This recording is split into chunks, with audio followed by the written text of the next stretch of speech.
두려움은 인간이면 누구나 가지고 있는 그런 공포죠.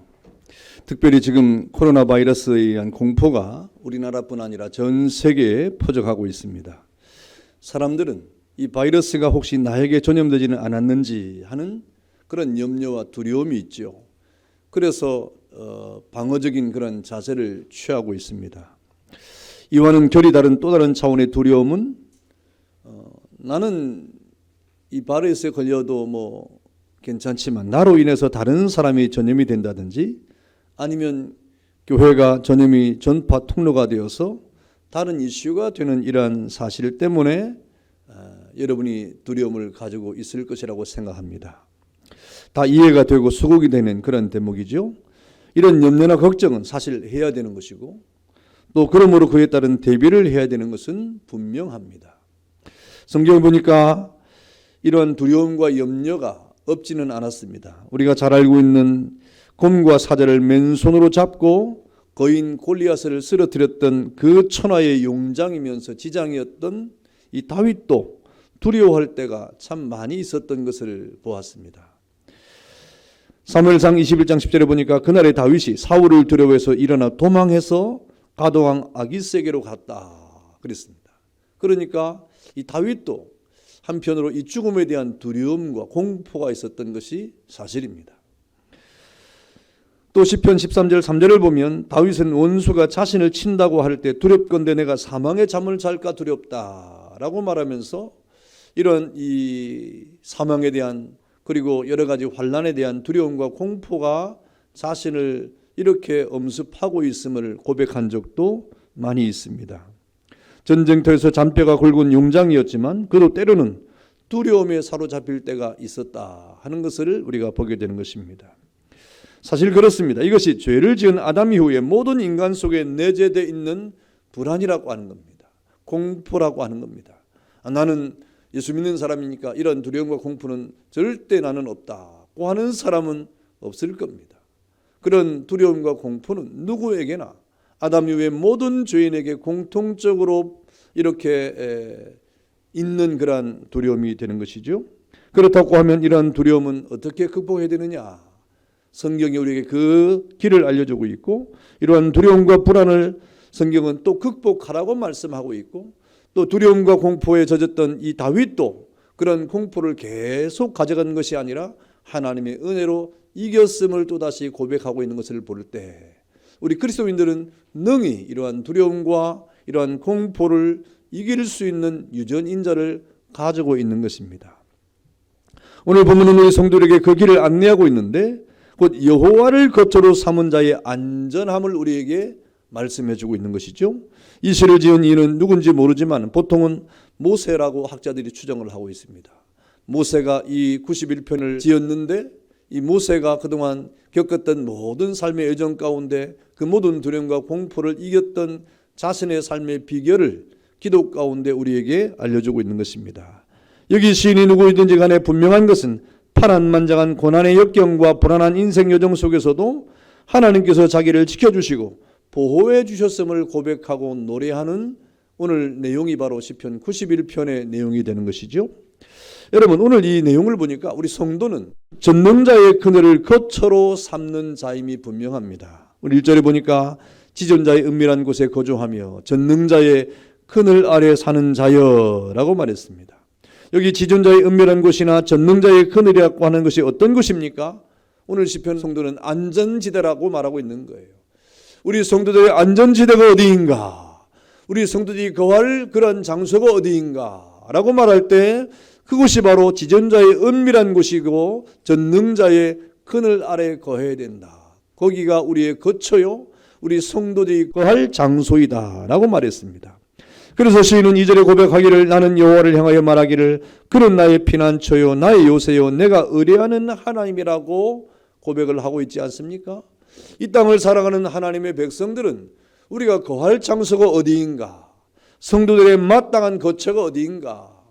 여러분이 마음을 두고 여러분이 몸을 피하고 여러분의 생각과 여러분의 모든 사고와 사상을 이렇게 거주하는 가운데 이 세상 가운데 평강을 누릴 장소가 어디입니까? 바로 전능자, 지존자라고 일컬어지는 우리 하나님의 품이 우리 성도들의 거할 장소임을 말씀해주고 있는 것입니다. 그러면 온 세상이 밤과 낮으로 공포에 떨고 있는데 어떻게 이렇게 시인은 그렇게 확신을 하고 있는 것입니까? 이 세상은 난리가 나고 지금 이 시인이 고백하는 내용을 보니까 지금 이 세상 밖에서는 난리가 나고 공포스러운 일이 지금 벌어지고 있는데, 그런데 오늘 이 시인만큼은 그야말로 이렇게 무슨 안전한 캡슐에 쌓여있는 것처럼 이렇게 확고한 믿음 위에 서 있는 이유가 무엇인가? 이는 자기가 믿고 있는 하나님이 어떤 분인가를 잘 알고 깨달았기 때문에 하는 고백이에요. 하나님이 어떤 분인가 이 말입니다.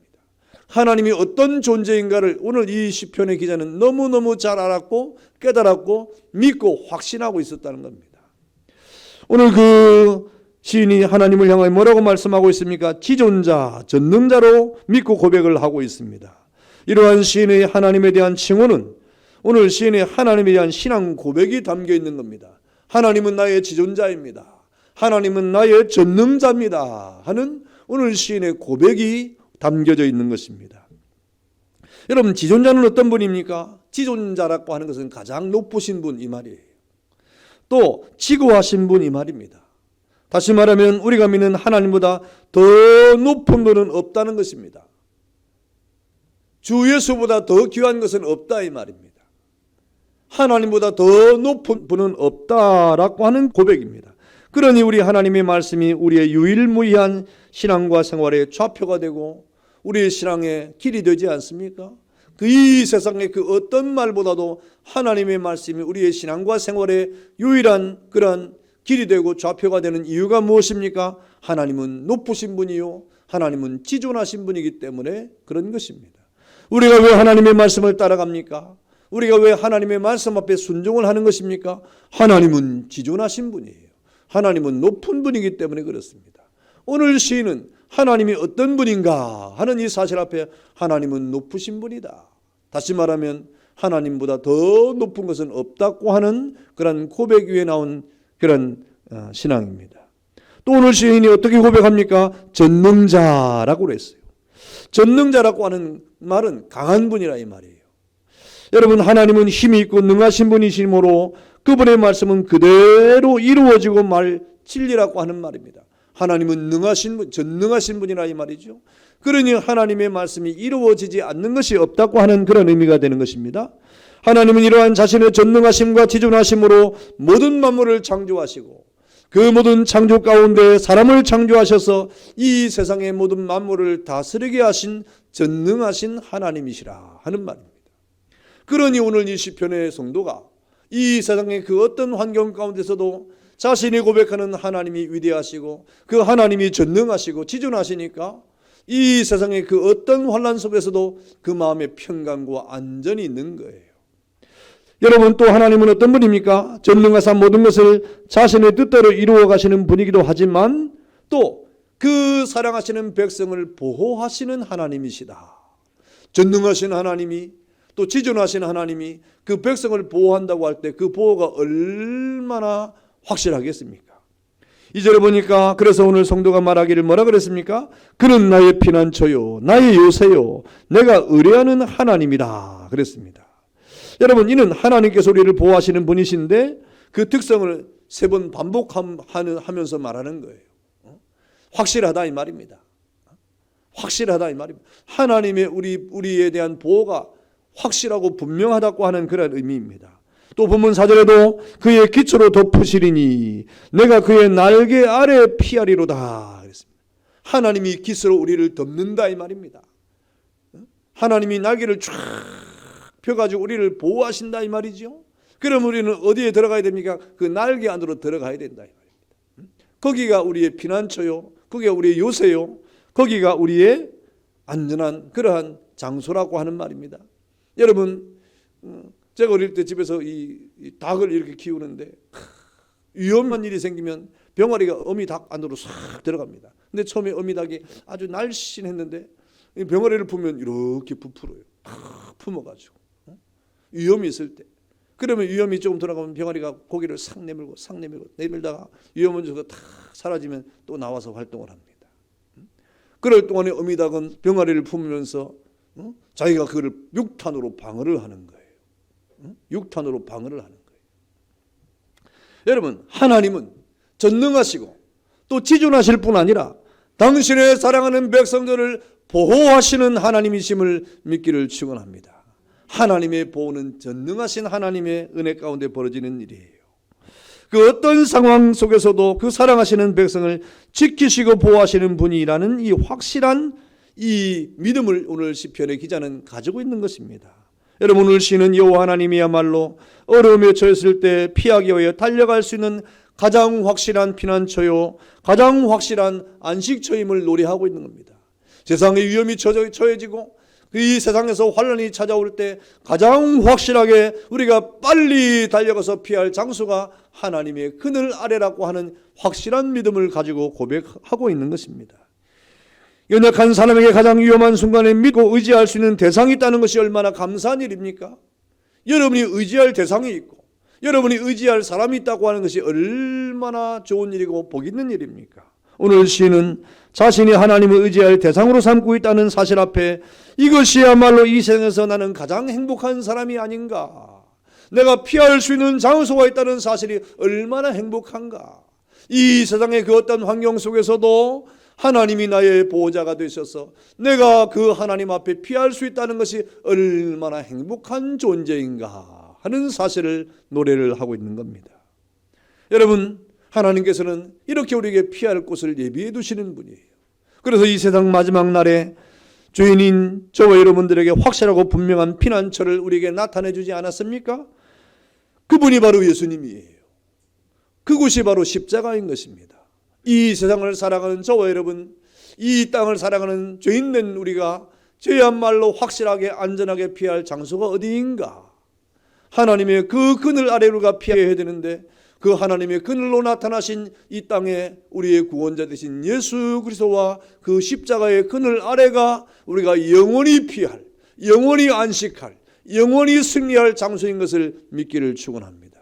이 세상에 여러 가지 위험과 어려움이 있을 때마다 우리는 그래서 십자가를 붙잡아야 돼요. 십자가의 그늘 아래에 있어야 되는 것입니다. 그 십자가의 은혜 아래서 이 허물과 죄로 죽었던 우리가 생명을 얻고 그 안전지대인 십자가와 그 예수님의 품이 우리의 피난처여 우리의 요새가 된다고 하는 사실입니다.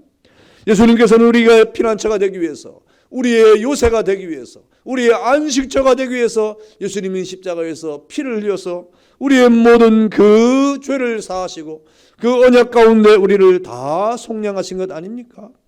그래서 그 십자가 아래 무릎을 꿇는 자마다 하나님의 빛으로 덮음을 받는 것입니다. 하나님의 은혜 아래서 우리가 구원의 영광을 누리게 되는 것입니다.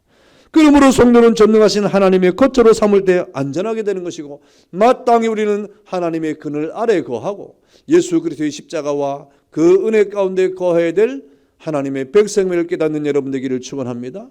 여러분이 거할 장소가 어디인가? 하나님의 은혜 아래 거해야 됩니다. 우리가 거할 장소가 어디입니까? 우리의 피난처가 어디입니까? 예수 그리스도의 십자가임을 깨닫는 은혜가 있기를 축원합니다. 그러면 오늘 전능자의 그늘을 거처로 삼은 성도는 어떠합니까? 그 결과적으로 안전하다라고 말했습니다. 여러분, 성도의 안전을 담보하고 있는 것이죠. 여러분, 우리가 안전하다고 하는 말은 위협이 있다고 하는 말이에요. 위협 속에서 보호를 받았을 때 안전이라고 하지 않습니까? 그렇다고 하면 우리가 전능자의 그늘을 거처로 삼는 안전한 이 삶을 살아갈 때도 여전히 우리에게 위험이 찾아오고 있다는 사실을 기억해야 됩니다. 여전히 이 땅을 살아가는 저와 여러분들에게 위험의 요소가, 위험의 정체가 이렇게 우리를 침노합니다. 그것이 무엇입니까? 3절에 보니까 새 사냥꾼의 올무와 심한 전염병이라고 표현을 했습니다.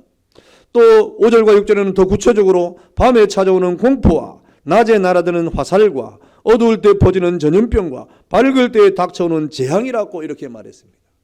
우리가 하나님을 그늘로 삼고 그 전능하신 하나님을 거처로 삼는 하나님의 백성으로 이 땅을 살아갈 동안에 안전한데 그 안전한 우리의 그 안전을 위협하는 요소가 이 세상에 존재하고 있다는 사실입니다.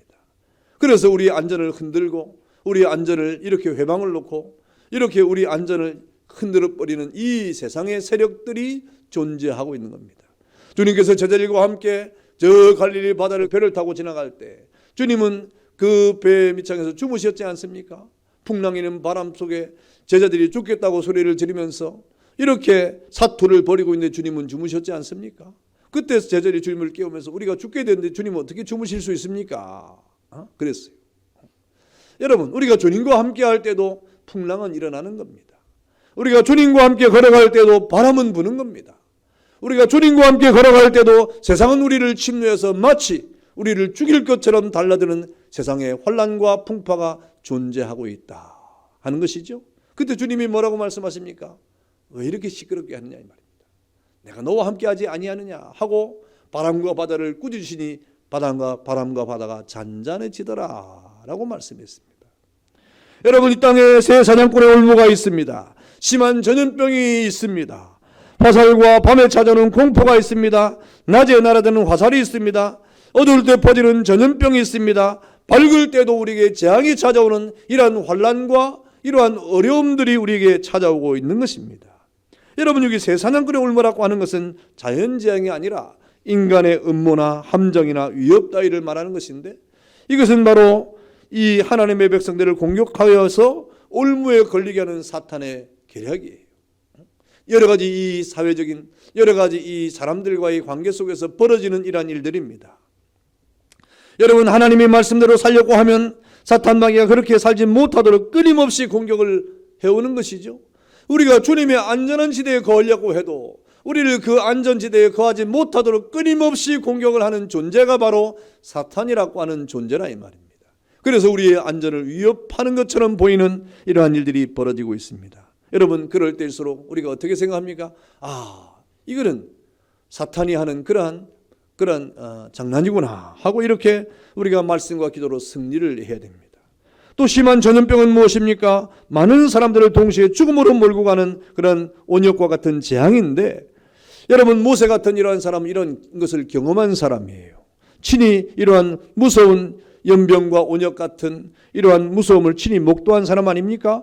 출애굽기 9장 1절과 12절에 보면 하나님께서 애굽을 치신 그러한 수단이 무엇입니까? 10가지 재앙이 나타나는데 그 가운데 악질과 독종 재앙이 있었어요.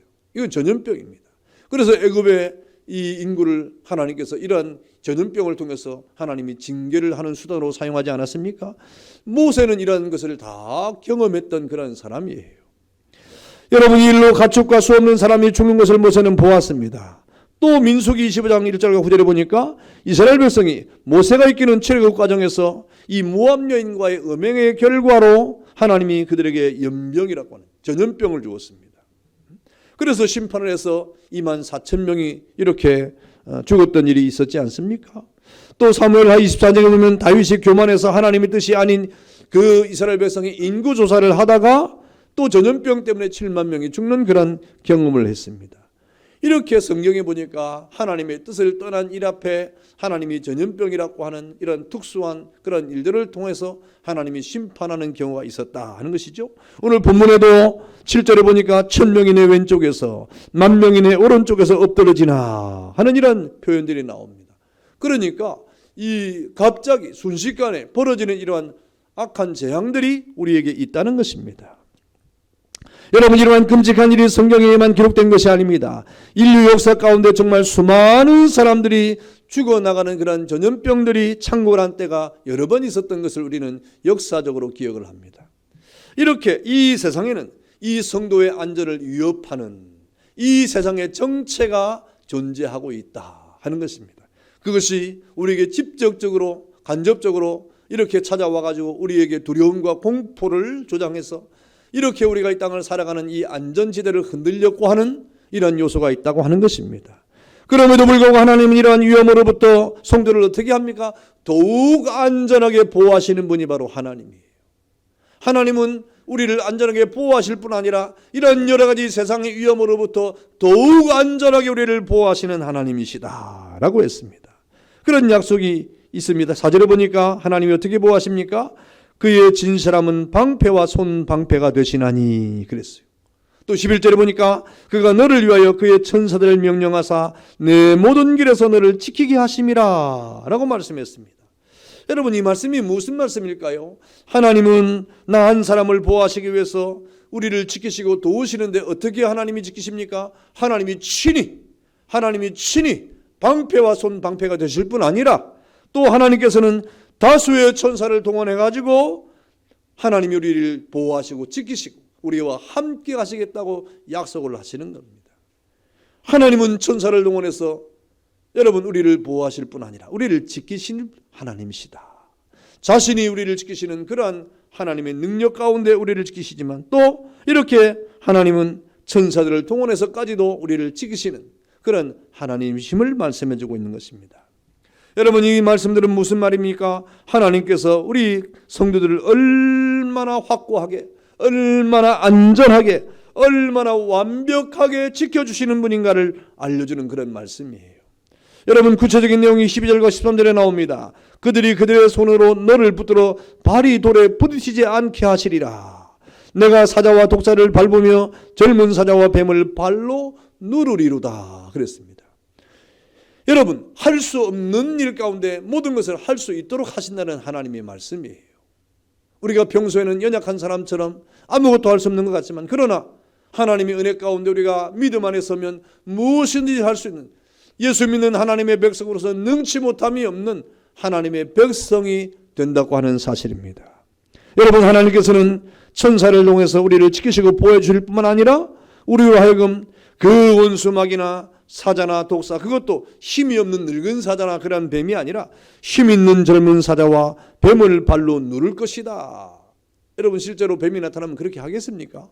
여러분 사자가 나타나면 그렇게 하겠습니까? 지금 생각은 아무것도 할 수 없죠. 그 징그러운 걸 어떻게 하겠어요? 그런데 막상 우리가 그런 위험에 딱 도달하면 하나님 우리에게 힘을 주어가지고 그 모든 것을 할 수 있는 능력자가 되게 한다 이 말입니다.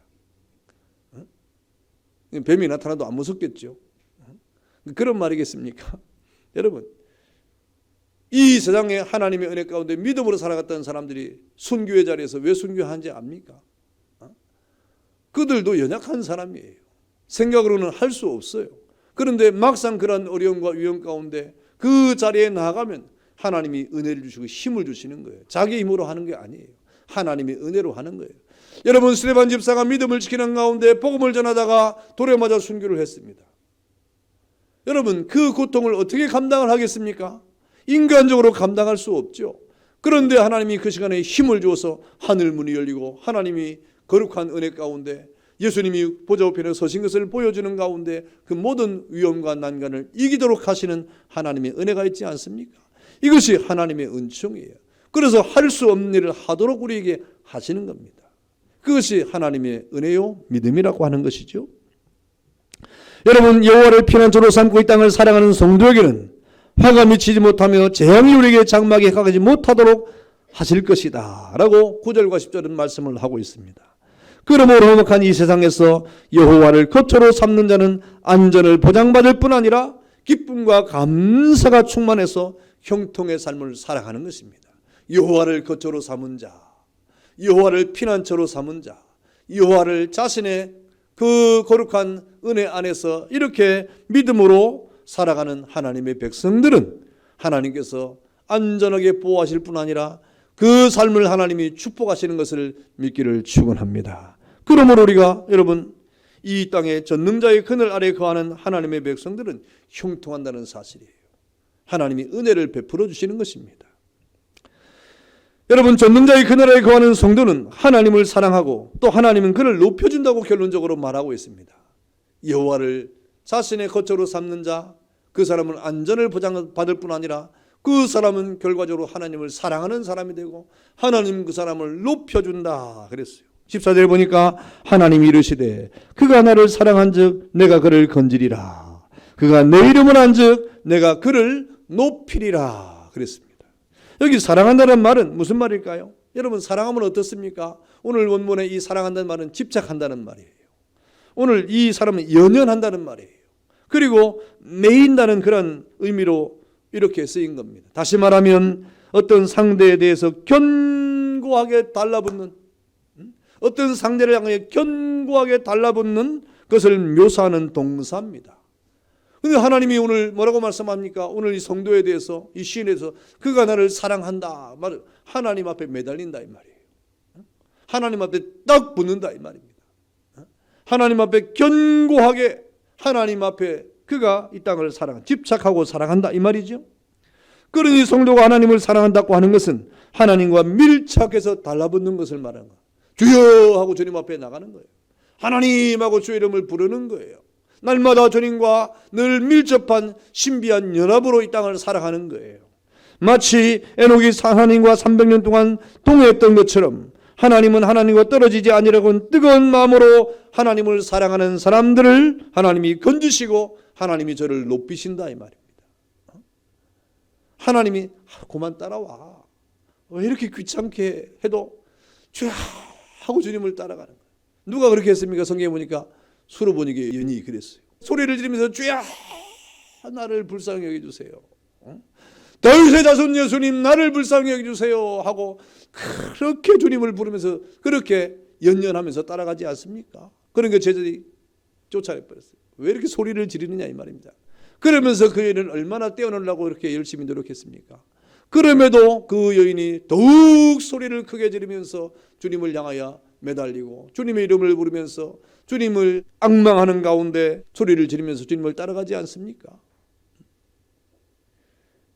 여러분, 이렇게 주님 앞에 우리가 주님을 밀착해서 따라가는 주님과의 그 영적인 신비한 연합을 통하여 하나님과 하나 되는 그러한 신앙, 바로 그런 사람을 하나님이 그가 나를 사랑한즉 그런 말이에요. 오늘 이 시편의 성도는 하나님께서 인정하시기를 그가 나를 사랑했다라고 표현했습니다. 여러분 하나님을 사랑하십니까? 여러분의 하나님의 사랑의 행동이 무엇입니까? 이거 동사예요, 동사.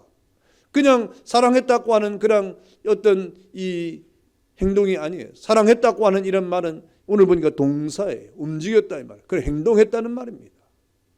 마음만 가지고 있었다. 여러분 마음만 있는 거 누가 좋아합니까? 행동하는 걸 좋아하지. 난 주님을 사랑합니다. 그런데 그 사랑의 행동이 어떻게 나타나느냐? 오늘 보니까 오늘 하나님은 그가 나를 사랑했다고 하는 말은 하나님 앞에 그가 끝까지 믿음을 가지고 거처를 삼는 가운데 이 세상의 그 어떤 환난 속에서도 주님을 앙망하고 주님을 바라보는 가운데 이렇게 주님을 사랑했다는 말입니다. 여러분 하나님을 사랑하는 사람은 바로 하나님을 피난처로 삼고 거처로 삼아서 절대적으로 하나님을 의지하는 자를 말하는 것입니다. 그를 하나님이 건지겠다고 말씀했습니다. 또한 그를 사랑하시는 것입니다. 여러분 또 하나님께서 뭐라고 말씀하십니까? 그가 내 이름을 안즉 내가 그를 높이리라 그랬습니다. 하나님이 이름을 아는 자를 높이겠다는 말이죠. 여기서 하나님을 안다고 하는 말은 그냥 아는 게 아니에요. 체험적으로 아는 거예요. 체험적으로 하나님과의 인격적인 긴밀한 관계를 말하는 것입니다. 여러분 이러한 사실을 사도 요한은 요한복음 15장에서 뭐라고 말합니까? 포도나무의 비유를 통해서 내가 그 안에 그가 내 안에 거하는 내 안에 거하라 나도 너희 안에 거하리라. 너희가 내 안에 거하고 내가 너희 안에 거하면 무엇이든지 구해라. 그리하면 다 이루어질 것이다. 그랬습니다. 이것이 하나님과의 신비한 연합의 관계를 말하는 거예요. 그가 나를 사랑한 적 이 말입니다. 여러분 우리가 하나님을 사랑한다는 말은 우리가 하나님 안에 거하는 것을 말하는 것입니다. 내가 주님을 사랑한다는 말은 내가 주님 안에 거한다는 말이에요. 주님과의 아름다운 신비한 연합을 통하여 하나님 안에서 우리가 믿음으로 주님과 동행하는 삶을 말하는 것입니다.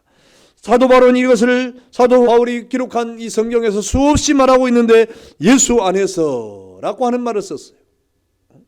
우리가 주님 안에 거한다 이 말입니다. 주님 안에 들어간다 이 말이에요. 예수 안에서라고 하는 말은. 여러분 그 신앙의 대표적 바울의 고백이 무엇입니까? 갈라디아서 2장 20절입니다. 내가 그리스도와 함께 십자가에 못 박혔나니 그런즉 이제는 내가 사는 것이 아니요 오직 내 안에 예수께서 사신 것이라. 이제 내가 육체 가운데 사는 것은 나를 사랑하사 나를 위하여 자기 몸을 버리신 하나님의 아들을 믿는 믿음 안에서 사는 것이니라. 이것이 주님 안에 거하는 그리스도의 고백이죠. 그래서 사도 바울은 내가 지금 겉으로는 사랑하는 것 같지만 내가 사는 것이 아니고 예수님 안에서 내가 사는 것이다. 예수님이 살아가는 것이다.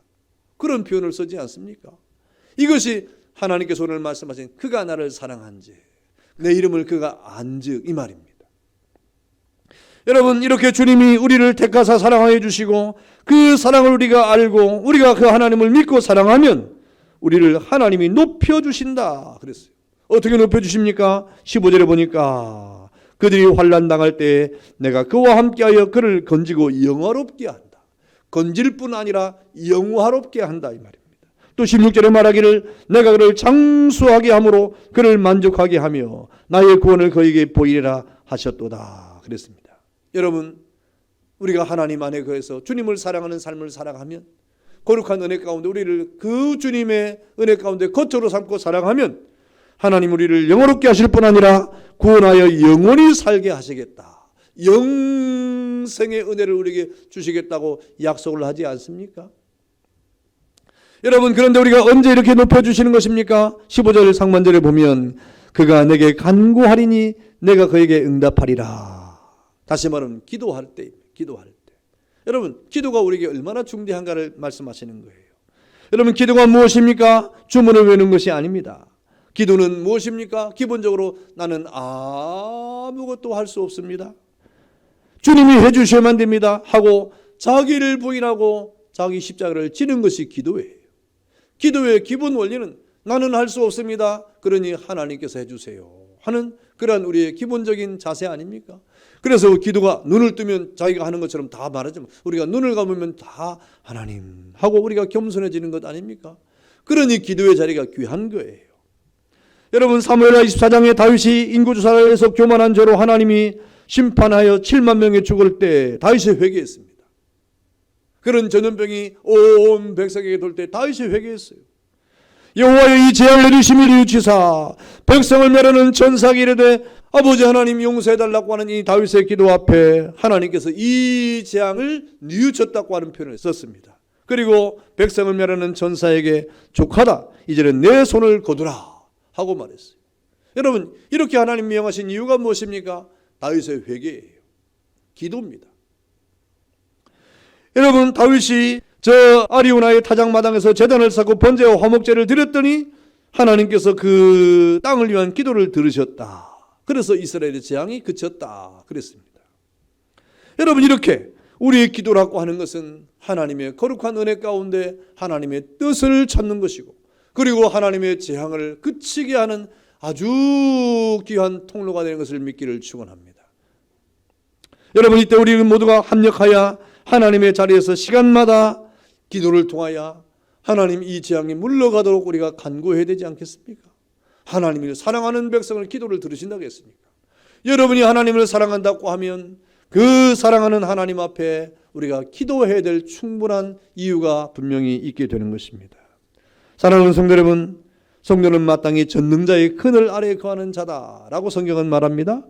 전능자의 그늘에 거하는 성도는 안전함을 말씀하고 있습니다. 그럼에도 이 성도의 안전을 위협하는 세상의 요소가 있다, 정체가 있다 그랬습니다.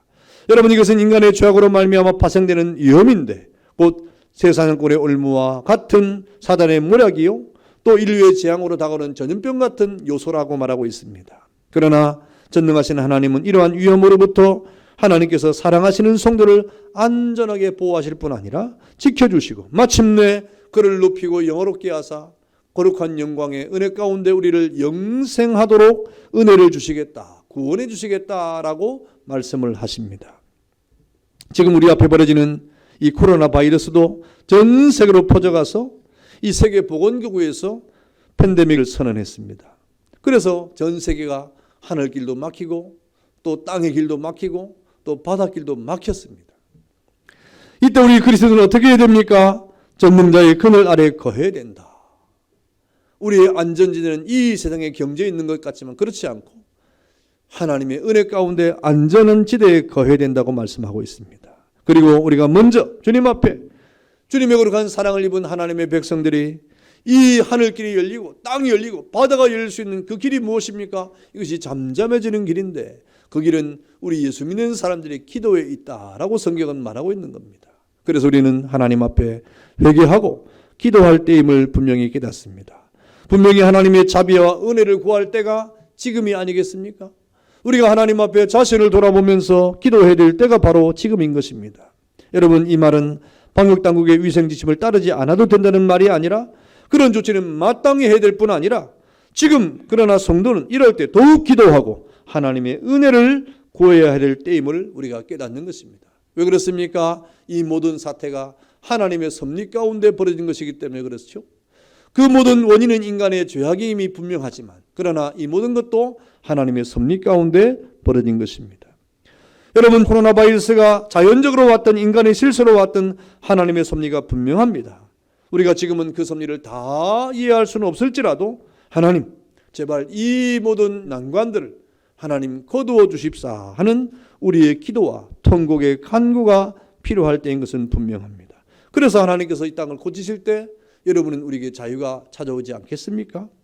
여러분, 지금 우리가 하나님의 십자가가 필요하고 더욱 주님의 은혜를 구하고 더욱 하나님의 십자가 안에 우리가 머무는 가운데 하나님의 사랑의 거룩한 은혜로 이 땅을 살아가야 되는 것입니다. 그래서 하나님께서 주시는 거룩한 은혜로 우리가 하나님의 성령의 충만한 가운데 이 땅을 살아가야 되는 거예요. 그런 은혜로 여러분 늘 승리하고 이럴 때일수록 더욱 주님의 은혜 안에 거하고 이럴 때일수록 더욱 십자가를 붙잡고 이럴 때일수록 더욱 여러분 자신을 돌아보고 여러분의 가정을 또 돌아보고 여러분의 직장과 사업장의 모든 삶을 돌아보는 가운데 하나님 앞에 무릎을 꿇고 하나님 앞에 또 기도하면서 이 모든 어려움의 난관들이 속히 종식이 되어서 다시금 우리에게 하나님 거룩한 제사장의 사명들을 감당할 수 있도록 은혜를 달라고 여러분 간절히 소원하는 은혜가 있기를 주 이름으로 축원합니다. 기도하겠습니다.